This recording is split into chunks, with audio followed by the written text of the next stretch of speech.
So I know that young people may not get what I'm talking about, but I'm sure people in the 60s and 70s will begin to, understand what I'm saying. There's a lot of really important things to know about the world you live in. And I know you've heard me probably say this many times before, but nothing in this world is what you think it is. Nothing. And therefore, nothing operates the way you think it does in this world. There's a whole esoteric, occult, or hidden world of words and terms and symbols and national coats of arms and harlotry and symbols of government, corporate flags and corporate logos.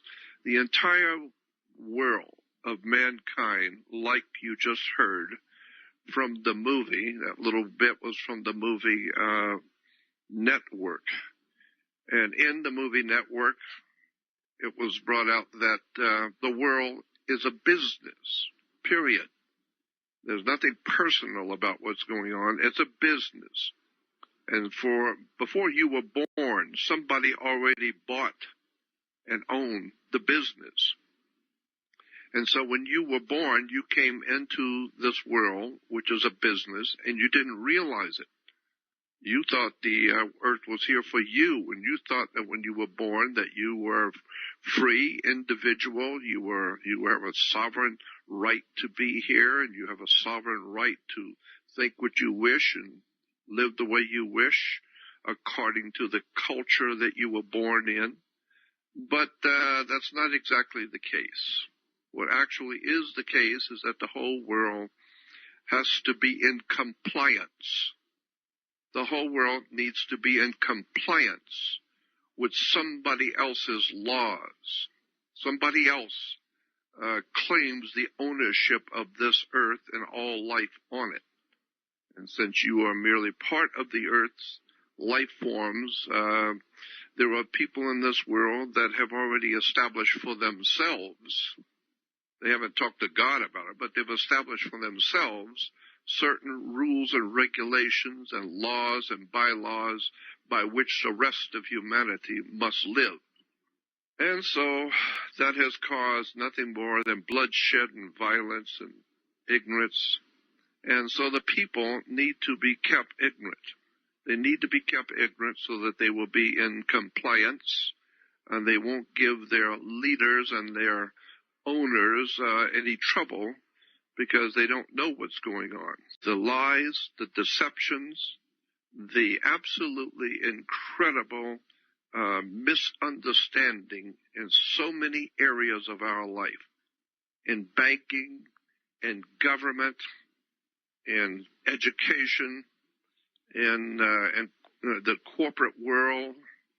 It's just an extraordinary story of betrayal of the human race, not just to America, but the whole human family has been ripped off by people who have set up their government, their religion, their concepts of how the world should go many hundreds of years ago, so that all of the 7 billion people on the earth today who are, have come into the world in the past 100 years or so, have no idea in the world, none, about who did what, 1,000 years ago, where these ideas of religion and government have come from.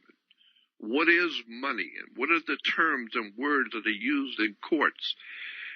And all of this was designed before we got here.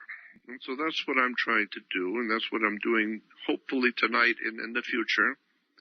As long as I can do a show, I wish to draw people's attention to all of the lies and the deceptions that has been poured upon and foisted upon the human race. And I know that many people have heard me talk about the absolutely obscene, ludicrous, and obscene lies and deception in government, which is right in your face. And the people who are doing all of these things to us, they're not worried about us. They're not worried about the people. I know you hear politicians always talking about, I mean, I remember growing up hearing on radio and movies, politicians talking about the American people. And the American people will never allow this, and the American people will not stand for this or that.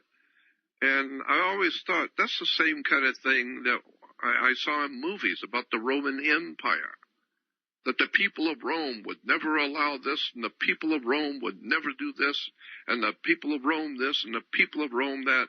Then now we go back and look at the history. The people of Rome never knew what hit them.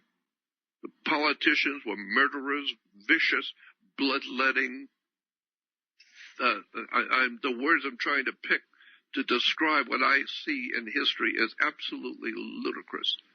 So you see these people who are leading the different empires who see themselves as God.